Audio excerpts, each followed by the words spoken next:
মানে কার বিচার হবে, কাকে জেলে নেওয়া হবে, আর কাদেরকে সেনাপ্রধান সেনা সদর দফতরে রেখে সীমান্ত পাড়ি দেওয়ার ব্যবস্থা করে দেবেন, সেই ঘটনাগুলো তার মানে কি সেনাপ্রধান নিজেই দেখছেন, নাকি দেখছে সেনা গোয়েন্দা সংস্থা ডিজিএফআই, এনএসআই, তারা কি ধরনের কাজে এখন ব্যস্ত? এই অ্যাপ্রুভালগুলো, এই অনুমোদন দেওয়ার ক্ষেত্রে ডক্টর ইউনূস কি ভূমিকা রাখছেন? বাংলাদেশে সাবেক রাষ্ট্রপতি আব্দুল হামিদের দেশত্যাগের পর থেকেই এমন শোরগোল শুরু হয়েছে যে হাসনাত আব্দুল্লাহ শেষ পর্যন্ত আওয়ামী লীগ নিষিদ্ধের দাবিতে লাগাতার আন্দোলন ডেকে বসেছেন।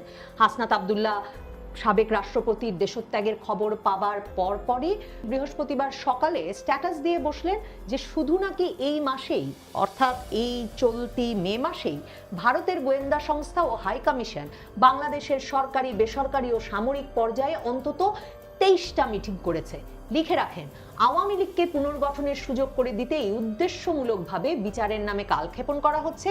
একটা পর্যায়ে গিয়ে বলা হবে এক সময়ের জনসমর্থিত রাজনৈতিক দলকে নিষিদ্ধ করা আমাদের কাজ না। মে মাসের গিয়েছে মাত্র 8 দিন, যেদিন হাসনাত আব্দুল্লাহ স্ট্যাটাস দিচ্ছেন 8 দিনের 8ম দিন মাত্র শুরু হতে যাচ্ছে, কিন্তু হাসনাত আব্দুল্লাহ বলছেন ভারতের হাই কমিশন আর গোয়েন্দা সংস্থার সঙ্গে সামরিক, বেসামরিক, সরকারি, বেসরকারি পর্যায়ে নাকি 23টা মিটিং হয়ে গেছে। কিভাবে জানি যত চক্রান্ত রাষ্ট্রে ঘটছে সব খবর গিয়ে পৌঁছায় এই হাসনাত আব্দুল্লাহর কাছে। কিন্তু যত এসব চক্রান্তের নানা রকম নীল নকশা কথা বলে বা ষড়যন্ত্র থিওরি দিয়ে আব্দুল হামিদের দেশত্যাগকে ব্যাখ্যা করার চেষ্টা করা হোক না কেন, কিন্তু সাবেক রাষ্ট্রপতি কি একটা ঝরা পাতা, মশা বা মাছি, যিনি হঠাৎ করে দরজার ফাঁক গলে কিংবা জানালার কোনো কুঠুরি গলে বেরিয়ে গেলেন? আসলে তো তা নয়। সাবেক রাষ্ট্রপতির একটা লাল পাসপোর্ট আছে, সাবেক রাষ্ট্রপতি হিসেবেই সেটা আছে, এবং লাল পাসপোর্টধারীরা যখন কোথাও যান তখন তাদের নানা রকম সরকারি ক্লিয়ারেন্স, গোয়েন্দা সংস্থার ক্লিয়ারেন্সের প্রয়োজন হয়।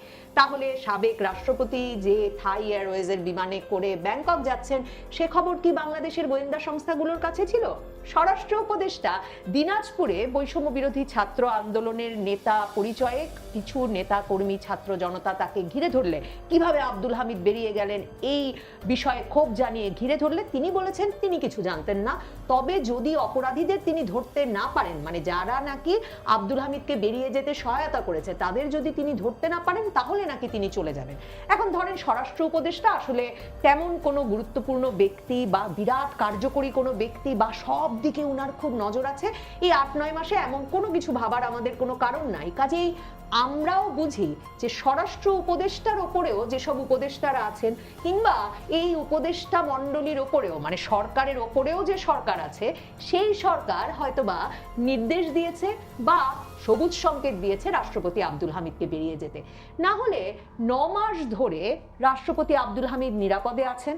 তার ছেলে তার আসনেই কিশোরগঞ্জে উপনির্বাচন করে এমপি নির্বাচিত হয়েছিলেন। তার মানে ছেলে, যেই ছেলে এবং শ্যালক সহ তিনি বেরিয়েছেন, তার মধ্যে তার ছেলেটিও আওয়ামী লীগের সাবেক এমপি। এতদিন কোথায় ছিলেন রাষ্ট্রপতি আব্দুল হামিদ? সাবেক রাষ্ট্রপতি আব্দুল হামিদ, এখন জানতে পারছি, তিনি ছিলেন সেনানিবাসের ভেতরে, ঢাকা ক্যান্টনমেন্টের ভেতরে তার কেনা একটা ফ্ল্যাট ছিল, এবং সেই ফ্ল্যাটেই রাষ্ট্রপতি থাকতেন তার ছেলে এবং পরিবার সহ।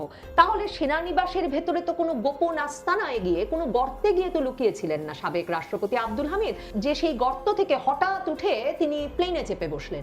দেখেন, এখন যেসব খবর পাওয়া যাচ্ছে শুধুমাত্র লাল পাসপোর্ট নিয়েই থাইল্যান্ডের বিমানে উঠেছেন সাবেক রাষ্ট্রপতি, শুধু তো তাই নয়, তিনি ভিভিআইপি লাউঞ্জ ব্যবহার করেছেন।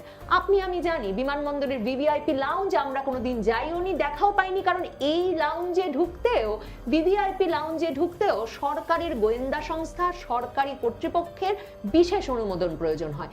তাহলে সেই লাউঞ্জে গিয়ে একজন সাবেক রাষ্ট্রপতি তার সাবেক এমপি ছেলে এবং শ্যালক নিয়ে বিদেশ যাত্রার উদ্দেশ্যে বসলেন, কিন্তু কেউ কোনো খবর পেল না। এই যে হাসনাত আব্দুল্লাহ, আমরা গত কয়েক মাস আগের স্ট্যাটাসে জানলাম, যেখানে তিনি প্রথম বললেন যে সেনাবাহিনী নাকি ভীষণভাবে জড়িত এই নানা রকম আতাত করে একটা রিফাইন্ড আওয়ামী লীগকে নিয়ে আসতে সেনাপ্রধান একদম সেই প্রস্তাব তাদেরকে দিয়েছেন। সেখানে আমরা জানলাম হাসনাত আর সার্জিস প্রায়ই সেনা সদরে যান, সেনাপ্রধানের সঙ্গে ব্যক্তিগত আলাপ করেন, কারণ তারা নাকি তার ছেলের প্রধানের মতো। এখন তাদের বাবার মতো যে সেনাপ্রধান ওয়াকারুজ্জামান, সেই সেনাপ্রধান ওয়াকারুজ্জামানের তত্ত্বাবধানে থাকা একদম ঢাকা ক্যান্টনমেন্টের ভেতরেই যে সাবেক রাষ্ট্রপতি ছিলেন এবং সেই ক্যান্টনমেন্ট থেকে বেরিয়েই তিনি যে সরকারি সব প্রোটোকল নিয়ে বিমানে গিয়ে উঠলেন, এটা নিয়ে পরের দিন ভারতের হাই কমিশন আর ভারতের গোয়েন্দা সংস্থা সামরিক বেসামরিক নানা জায়গায় মিটিং করছে বলে একটা ষড়যন্ত্র তত্ত্ব হাজির করার তো কোনো দরকার নেই। প্রথম থেকে কি হচ্ছে দেখুন, সাবেক প্রধানমন্ত্রী শেখ হাসিনা তিনি যে 5ই আগস্ট ভারতে গেলেন, তিনি কিভাবে ভারতে গেলেন? তিনিও তো সম্পূর্ণ প্রোটোকল নিয়ে গেছেন। বাংলাদেশের সামরিক বাহিনীর হেলিকপ্টার, বাংলাদেশের সেনাপ্রধান ফোন করেছেন ভারতের সেনাপ্রধানকে, দুই দেশ সিদ্ধান্ত নিয়েছে যে বাংলাদেশের তৎকালীন প্রধানমন্ত্রী শেখ হাসিনা ভারত চলে যাবেন।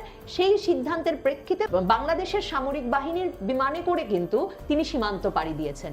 ঠিক যেমন সাবেক রাষ্ট্রপতি সকল প্রোটোকল নিয়ে থাই এয়ারওয়েজের বিমানে গিয়ে উঠেছেন, বিজনেস ক্লাসে উঠেছেন। কাজেই কোনো গর্ত থেকে বেরিয়ে মুখ লুকিয়ে কোনোভাবে সাঁতরে কাদা পার হয়ে সীমান্ত পাড়ি দিয়ে ফেলেছেন তিনি, এমনভাবে জিনিসটাকে বর্ণনা করার কোনো কারণ নেই।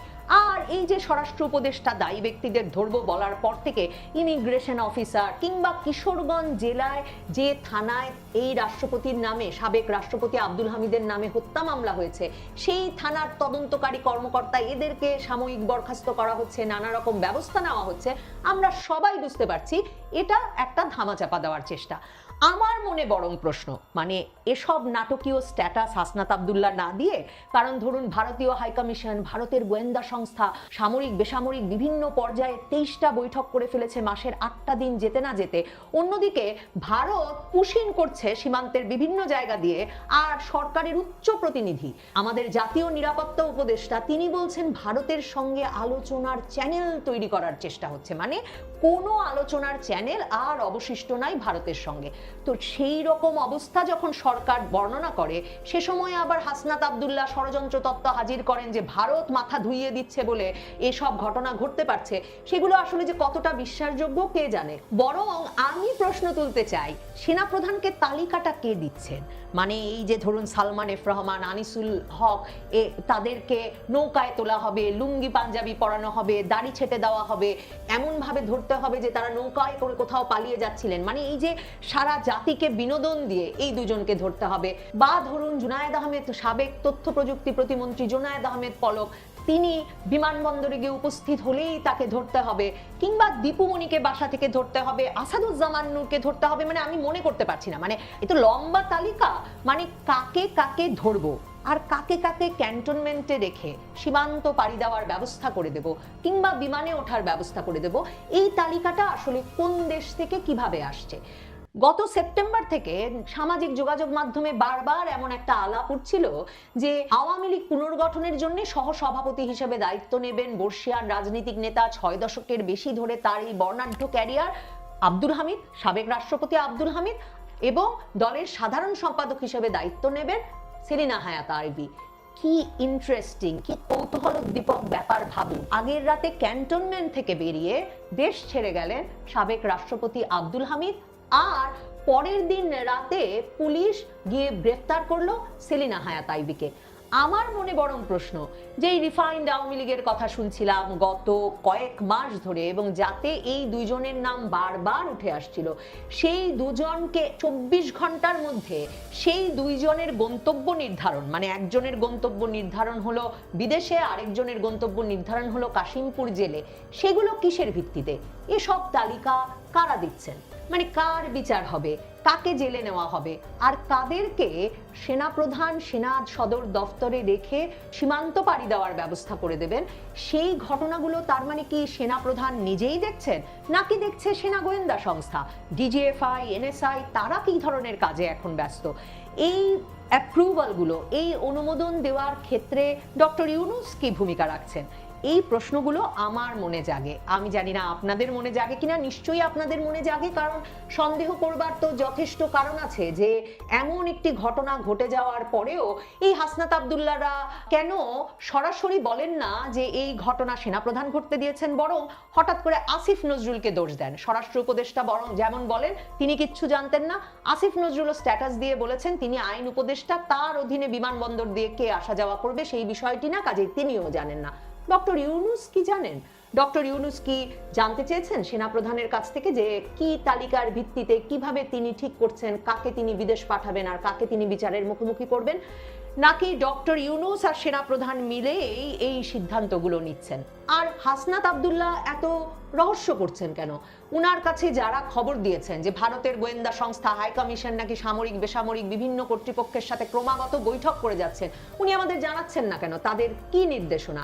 আর সেই নির্দেশনা যদি এত বড় ভারত বিরোধী সরকার ডক্টর ইউনূস সরকার মেনেই চলে, তাহলে নিয়োগকর্তা হাসনাত আব্দুল্লাহরা এই ডক্টর ইউনূসকে ক্ষমতায় বসিয়ে রেখেছেন কেন? এই সমাধান তো আওয়ামী লীগকে নিষিদ্ধ করে হবে না। আওয়ামী লীগ নিষিদ্ধ হলেই কি আওয়ামী লীগের কোনো নেতার এই সীমান্ত পাড়ি দেওয়ার ব্যবস্থা হয়ে যাওয়া বন্ধ হয়ে যাবে? বরং হাসনাত আব্দুল্লাহরা জোরদার কণ্ঠে কেন স্বরাষ্ট্র উপদেষ্টার পদত্যাগ চাইছেন না, প্রধান উপদেষ্টার কাছে জবাবদিহি চাইছেন না, কিংবা আবারও ওয়াকার না হাসনাত হাসনাত হাসনাত এই